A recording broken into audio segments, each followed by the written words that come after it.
Hello students, welcome to equilibrium science hub. आपण start केली आहे पीवायक्यू ची सिरीज आणि ज्यामध्ये आपण कव्हर करतो एमएसटी सीईटी मधले प्रिव्हियस इयर क्वेश्चन्स.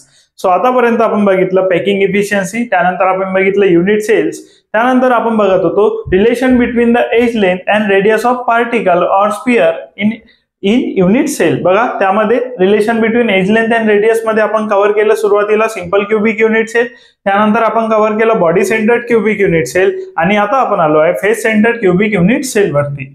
सो जर तुम्ही हा व्हिडिओ बघत असाल तर याआधी तुम्ही एक व्हिडिओ आहे जो कव्हर करते की एफसीसी युनिट सेल मध्ये नंबर ऑफ पार्टिकल्स किती असतील. सो सुरुवातीला तो व्हिडिओ बघून या. तुम्हाला हा व्हिडिओ मध्ये जे एक्सप्लेनेशन आपण देणार आहोत relation between edge length and radius of particle or sphere वरती ते तुम्हाला इझिली कळून जाईल जर तुम्ही मागचा व्हिडिओ बघून आले तर. सो बघा आता आपल्याला बघायचं आहे रिलेशन आणि रिलेशन साठी आपण ड्रॉ केला एक face of face centred cubic unit cell. So जो face centred cubic unit cell असेल, बघा आता face centred cubic unit cell असेल त्यासाठी आपल्याला माहित पाहिजे की पार्टिकल्स कुठे प्रेझेंट आहे आणि मी तुम्हाला आधीच सांगितलं की त्यासाठी तुम्हाला आधीचा व्हिडिओ बघावा लागेल ज्यामध्ये आपण प्रॉपर एक्सप्लेनेशन दिलं आहे की नंबर ऑफ पार्टिकल्स किती असतील in face centred cubic unit cell आणि पार्टिकल्स ऍक्च्युअल मध्ये कुठे प्रेझेंट असतील. So one of the face आपण ड्रॉ केलाय आणि यावरून आपल्याला लक्षात येत आहे की या वन ऑफ द फेसवर जो पार्टिकल प्रेझेंट आहे हा असेल युनिट सेलचा कॉर्नर. बघा आता एक क्यूबिक युनिट सेल असेल, इकडे साइडला ड्रॉ करू आपण क्यूबिक युनिट सेल असेल. सो बघा आता हा असेल एक क्यूबिक युनिट सेल आणि या क्यूबिक युनिट सेल मध्ये जर हा face centred cubic unit cell आहे तर यामध्ये पार्टिकल्स प्रेझेंट असतील ऍट द कॉर्नर्स. बघा हा कॉर्नर असेल, या कॉर्नर्सला पार्टिकल प्रेझेंट असेल. सो या कॉर्नर्सला पार्टिकल प्रेझेंट असेल आणि असाच एक फेस आपण इथे ड्रॉ केलाय.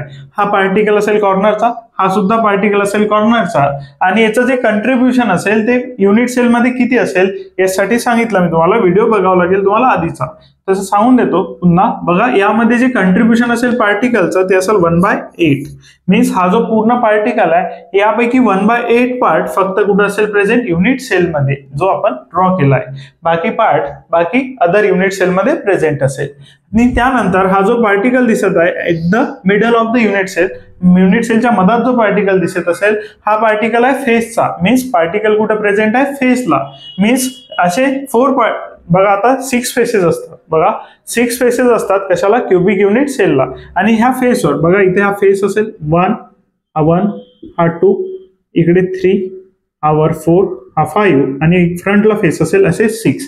असे टोटल 6 फेसेस असतील क्यूबिक युनिट सेलला आणि प्रत्येक युनिट सेल वरती क्यूबिक युनिट सेल वरती जर तो फेस सेंटर्ड असेल तर half of the particle present असेल या फेसला जो क्यूबिक युनिट सेल आहे आणि half of the particle present असेल नेक्स्ट क्यूबिक युनिट सेलला. सो असं मिळून टोटल 2 युनिट सेल मिळून एक पार्टिकल प्रेझेंट असेल in the middle of the फेसच्या मधात प्रेझेंट असेल. सो बघा आता याचा आपल्याला फाइंड करायचा आहे relation between edge length and radius of particle or sphere. So जर बघितलं तुम्ही यासाठी बघावं लागेल A is the edge length. आता एज लेंथ आपण घेतो ए. ऑलवेज जेव्हा आपण सिंपल क्यूबिक घेतलं त्यानंतर आपण बॉडी सेंटर्ड क्यूबिक घेतलं त्यामध्ये एज लेंथ घेतला आपण ए. सो तसाच फेस सेंटर्ड मध्ये सुद्धा आपण एज लेंथ घेऊ ए. सो आता हा फेस आहे क्यूबिक युनिट सेलचा, त्यामधले जे युनिट सेल असेल त्याचा जो एज असेल, युनिट सेलचा जो एज असेल त्याची लेंथ आहे ए इतकी. त्यानंतर R is the radius of sphere. बघा आता हा जो युनिट सेल असेल इथून बघा इथून सेंटर पासून तर आउटसाइड द एज पर्यंतचा डिस्टन्स असेल रेडियस. सिमिलर इकडे असेल रेडियस इतकं डिस्टन्स असेल रेडियस इतकं. त्यानंतर जर हा पार्टिकल प्रेझेंट आहे, हा पार्टिकल पूर्णपणे प्रेझेंट आहे इथं असेल इतकी रेडियस आणि हे सुद्धा असेल रेडियस.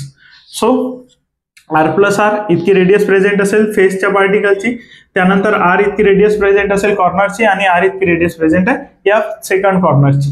सो बघा आता आपल्याला फाइंड करायचं असेल relation between the edge length and radius of particle. So हा रेडियस आहे आणि या दोघांचं रिलेशन आपल्याला फाइंड करायचं आहे between A and R. So आता जर बघितलं पार्टिकल प्रेझेंट आहे ऍट द सेंटर. बघा सेंटरला प्रेझेंट आहे.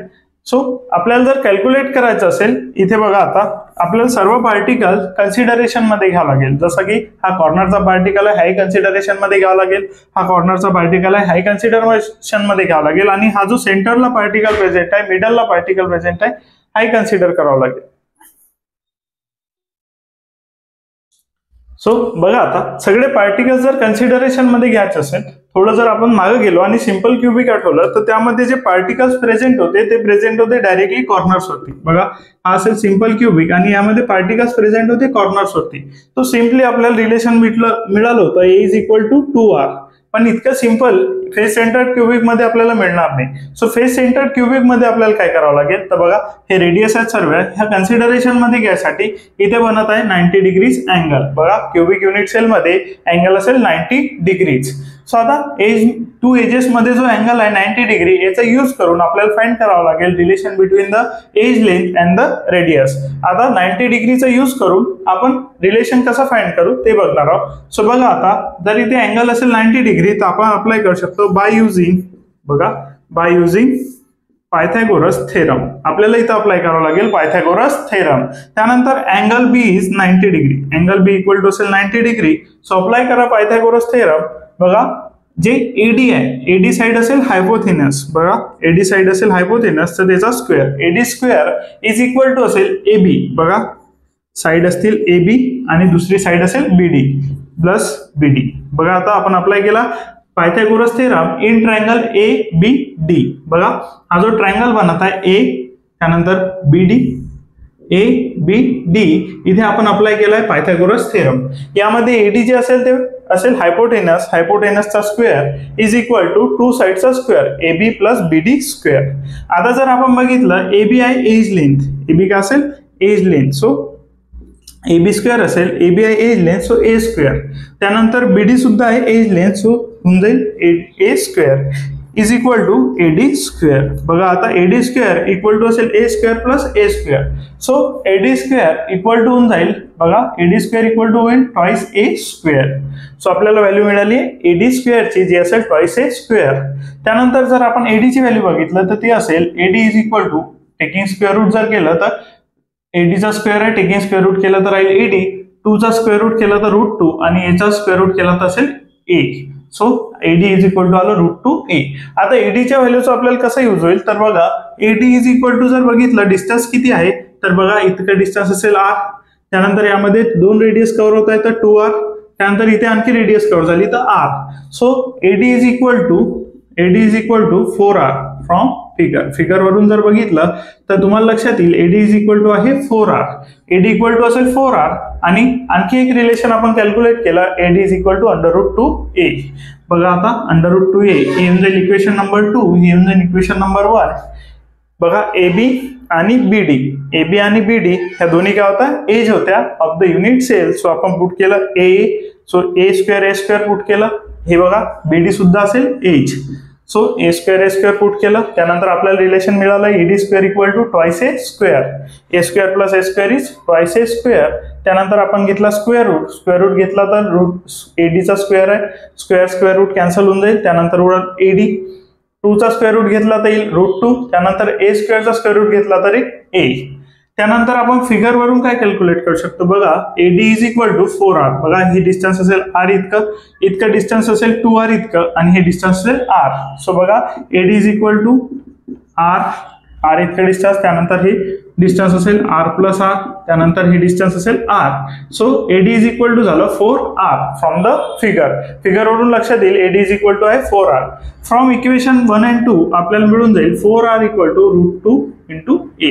बघा from equation 1 and 2 left hand side बघा इक्वल आहे, सो राईट हँड साइड सुद्धा काय असेल इक्वल. सो रिलेशन मिळेल 4r equal to √2 into a. So r is equal to असेल √2 अपॉन बघा √2/4 into a. r is equal to असेल √2/4 into a.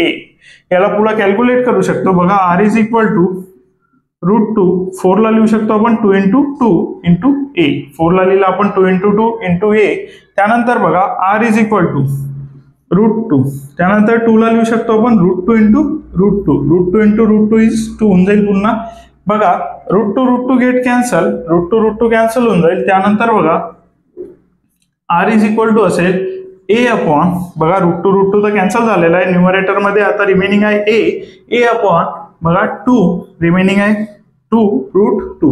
So relation between r and a is a upon 2√2. बघा relation between r and a जर विचारलं तर आपण लिहू शकतो r is equal to a upon 2√2. बघा आधी सुरुवातीपासून बघा r इज इक्वल टू मिळालं होतं √2/4 इंटू a. सो 4 ला आपण राईट केलं 2 इंटू 2, 2 इंटू 2 आपण लिहू शकतो 4 ला. त्यानंतर ह्यात जर 2 आहे 2 ला लिहू शकतो आपण √2 इंटू √2, √2 इंटू √2 इज अगेन 2 होऊन जाईल.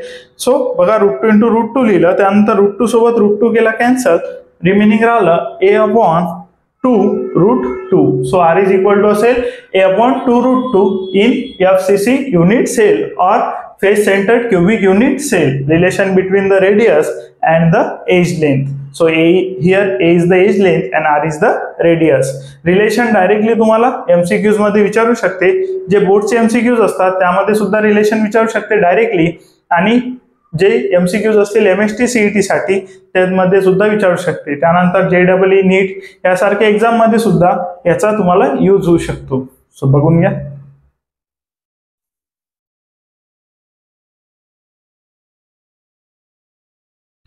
सो नेक्स्ट बघा, आता कॅल्क्युलेट केलं आपण relation between the edge length and the radius of sphere. जे की रिलेशन आपल्याला मिळालं R is equal to a/2 √2. हे रिलेशन आता आपल्याला मिळालेलं आहे. यानंतर आपण कॅल्क्युलेट करणार आहोत व्हॉल्यूम ऑफ स्पियर और व्हॉल्यूम ऑफ पार्टिकल्स. बघा व्हॉल्यूम ऑफ स्पियर और असेल पार्टिकल्स. सुरुवातीला फाइंड करू 1 पार्टिकल साठी आणि त्यानंतर फाइंड करू आपण जे नंबर ऑफ पार्टिकल प्रेझेंट आहे FCC मध्ये, आणि FCC मध्ये नंबर ऑफ पार्टिकल्स प्रेझेंट असतात 4. सो आपण 4 पार्टिकल साठी फाइंड करू. तर सुरुवातीला बघा volume of sphere or particle. So 1 particle. आता जे पार्टिकल्स असतात इन शेप स्पियर असतात. बघा जे पार्टिकल्स आपण घेतले होते in simple cubic unit cell ते कसे होते स्पियर. सो व्हॉल्यूम असेल 4/3 πr³. सो हा व्हॉल्यूम असेल volume of sphere or particle in face centred cubic unit cell. आणि पार्टिकलचा शेप घेतो आपण spherical. So volume of sphere घ्यावा लागेल जो असेल 4/3 πr³. हे झालं व्हॉल्यूम ऑफ 1 पार्टिकल. आता जे नंबर ऑफ पार्टिकल प्रेझेंट आहे in face centred cubic unit cell ते आहे नंबर ऑफ पार्टिकल्स 4. बघा आता नंबर ऑफ पार्टिकल्स असतील 4. सो सुरुवातीला आपण 1 पार्टिकल साठी फाइंड करू. नंबर ऑफ पार्टिकल्स असतील 4. सो हा झाला व्हॉल्यूम ऑफ पार्टिकल 1 पार्टिकल. त्यानंतर बघा 4 पार्टिकल साठी मीन्स व्हॉल्यूम ऑफ पार्टिकल्स, त्यानंतर असेल volume of particles in FCC. बघा volume of particles in FCC. FCC मध्ये जितके पार्टिकल्स प्रेझेंट आहे तितक्याचा आपल्याला फाइंड करायचा आहे व्हॉल्यूम. तो होऊन जाईल 4 इंटू, बघा आता 4 पार्टिकल्स आहे तर 4 इंटू एका पार्टिकलचा व्हॉल्यूम. बघा आता 4 इंटू 4/3 πr³. सो इथे 4 हे जे आले आहे हे आले नंबर ऑफ पार्टिकल्स साठी, आणि 4/3 πr³ हा जो आहे हा आहे एका पार्टिकलचा volume. So 4 into 4/3 πr³. So बघा आता 4 इंटू 4 इज 16/3 π. R ची व्हॅल्यू पुट करा. R ची व्हॅल्यू बघा a/2 √2. बघा R ची व्हॅल्यू असेल a/2 √2. सो याचा होऊन जाईल क्यूब. बघा त्यानंतर 16/3 π. R ची व्हॅल्यू पुट केली आपण इक्वेशन वरून, आणि R ची व्हॅल्यू असेल a/2 √2. A ची बघा करू आपण a³. बघा आता a चा क्यूब होऊन जाईल. त्यानंतर बघा 2 क्यूब इज 8. बघा आता 2 √2 आहे याचा क्यूब घ्यावा लागेल. तर सुरुवातीला घ्यावा लागेल 2 चा क्यूब, आणि 2 चा क्यूब असेल 8. त्यानंतर बघा √2 चा क्यूब बघा, √2 चा क्यूब बघा होऊन जाईल √2 इंटू √2 इंटू √2 असं 3 टाइम्स लिहावं लागेल. त्यानंतर बघा 3 टाइम्स मल्टिप्लिकेशन म्हणजेच असतो √2 इंटू √2 इज अगेन 2. बघा आताच बघितलं आपण √2 इंटू √2 इज अगेन होऊन जाईल 2, आणि रिमेनिंग आहे √2. सो आन्सर होऊन जाईल 2 √2. सो पहिले बघा होल ब्रॅकेटचा क्यूब होता. होल ब्रॅकेटचा क्यूब असल्यामुळे सुरुवातीला क्यूब घेतला a चा, त्यानंतर क्यूब घेतला 2 चा, आणि त्यानंतर क्यूब घेऊ आपण √2 चा. √2 चा क्यूब जो असेल तो असेल 2 √2. आपण सॉल्व्ह करून बघितलं √2 आपण 3 टाइम्स मल्टिप्लिकेशन लिहिलं. त्यानंतर आपण आताच बघितलं की √2 इंटू √2 इज 2.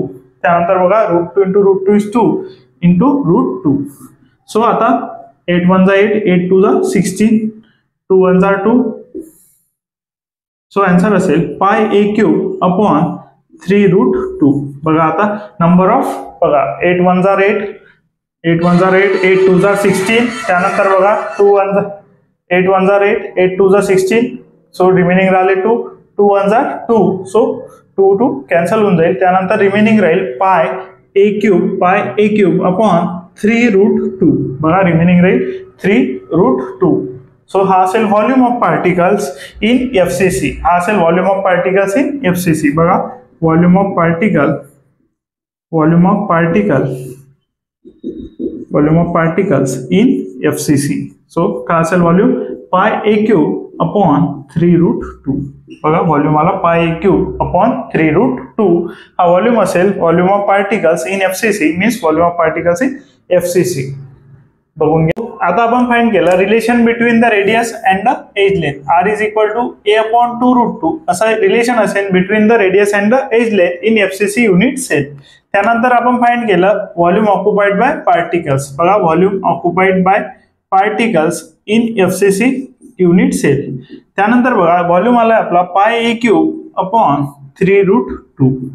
सो व्हॉल्यूम आपण फाइंड केलाय. त्यानंतर आपण फाइंड केलाय रेडियस. यानंतर आपण फाइंड करू पॅकिंग इफिशियन्सी. तसं पॅकिंग इफिशियन्सी काय असेल हे आपण बघितलंय मागच्या व्हिडिओमध्ये, ज्यामध्ये तुम्ही बघू शकता पॅकिंग इफिशियन्सीचे video. So packing efficiency of FCC unit cell आपल्याला माहित आहे 74% असते, पण कसं कॅल्क्युलेट करता हे आपण इथून बघणार आहोत.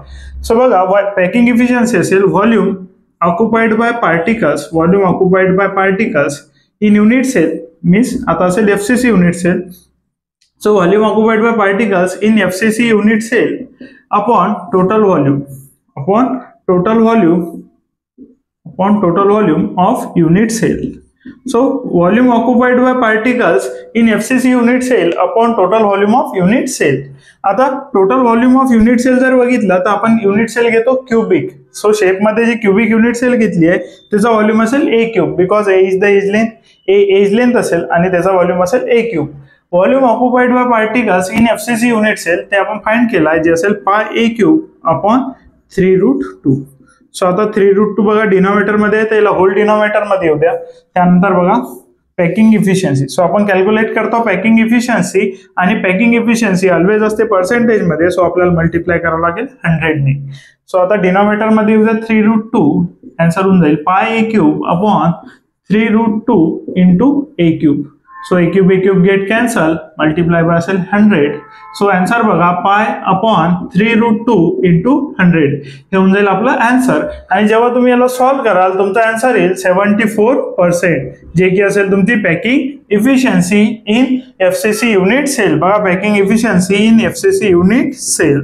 पॅकिंग इफिशियन्सी होऊन जाईल FCC युनिट सेलची 74% बाय सॉल्विंग दिस. हे जर तुम्ही सॉल्व्ह करून बघितलं तर याचा आन्सर येईल 74%. सो अशी कॅल्क्युलेट करतो आपण packing efficiency of FCC unit cell. या आधी आपण बघितलं BCC युनिट सेल, त्याआधी आपण बघितलं simple cubic unit cell. So असेल हे theory explanation for the relation between edge length and radius of unit and radius of sphere. त्यानंतर आपण बघितलं volume of particles in FCC. त्यानंतर आपण बघितलं packing efficiency in FCC. So आपण relation बघितलंय. त्यानंतर आपण बघितलंय व्हॉल्यूम. त्यानंतर आपण बघितलं पॅकिंग इफिशियन्सी. नेक्स्ट यामध्ये आपण सॉल्व्ह करू यावरचे न्यूमरिकल्स. थँक्यू.